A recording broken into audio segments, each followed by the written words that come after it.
Gloria Dei, homo vivens.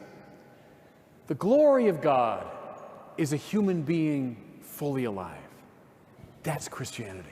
That's Imago Dei. Listen, let's go back to the very beginning, to the opening chapters of the book of Genesis, to see what this thing looks like. Notice first, when God creates the heavens and the earth, it's not like the ancient myths. In almost all the ancient myths of creation, creation happens through some primordial act of violence. One god wrestles another into submission. One set of gods defeats another. There's none of that in Christianity. But rather, through a sheerly nonviolent act of speech, God gives rise to the world.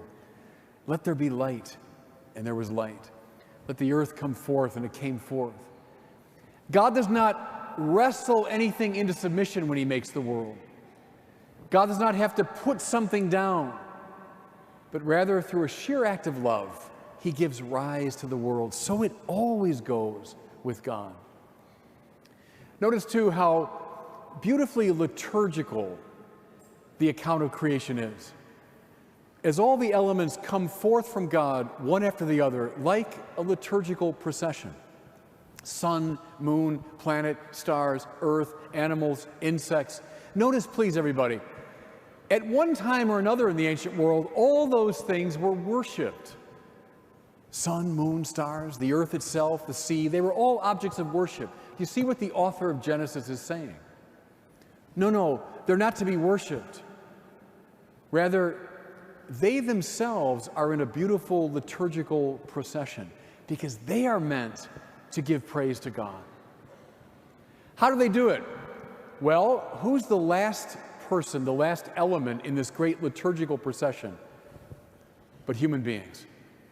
Just as the priest, now I can say, or bishop, comes last, the most important figure comes at the end, so in Genesis, humanity comes at the end of this great liturgical procession. Why? Why? Because our deepest task is to lead all of creation in a great chorus of praise. Through our human voices, the whole cosmos finds its voice giving praise to God. See, and that's why the church fathers saw Adam before the fall as the first priest. It's a beautiful idea. The first priest, his job was to praise. Secondly, we hear in the second account of creation that as God stands next to Adam, all the animals come forward and Adam names them. What he's literally doing is cataloging them. Katalogon in Greek means according to the word. With God next to him, he names the animals according to their intelligibility. The church fathers saw this as Adam's role, humanity's role, as scientist, as philosopher, as truth teller. Not making up the truth that we want, but cataloging the world, naming it according to the intelligibility God has placed in it. Adam is priest, he's also prophet, truth teller. Finally, he's king. What's Adam's job in the garden? To tend it, to maintain it in its integrity and beauty. But then, and the rabbis are very good at this, he was meant then to go on mission and to Edenize the world, to turn the whole world into a place where God is being rightly praised. That's the kingly task of Adam, to go on the march. We speak of an ecclesia militans, don't we? A church militant, a church on the march, Edenizing the world, bringing God's good order to the universe. First of all, priesthood. You know, a really good term here to keep in mind is the term orthodoxy.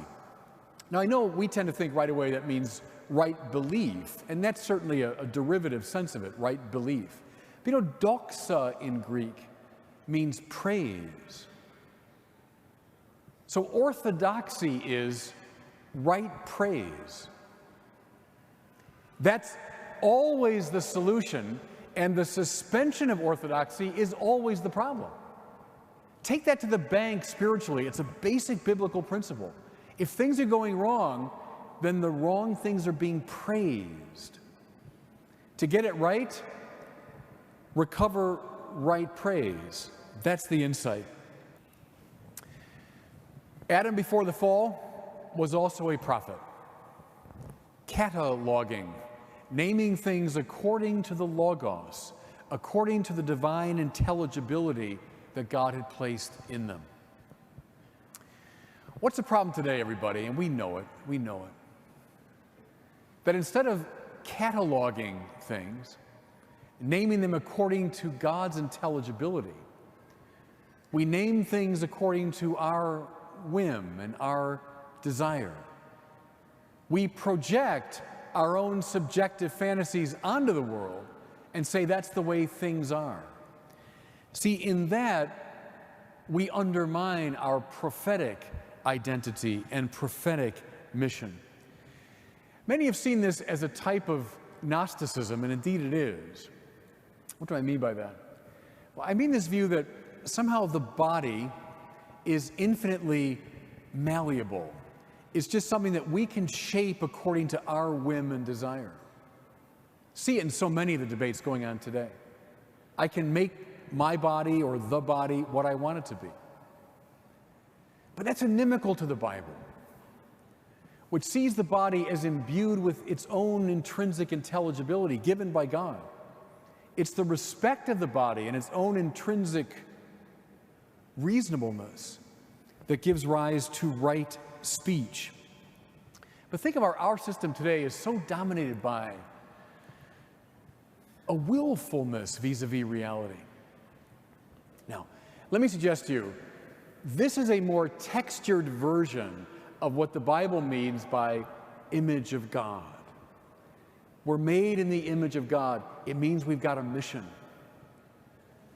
To praise God aright, to speak the truth of things according to God's Logos, and then to bring God's good order to the whole world.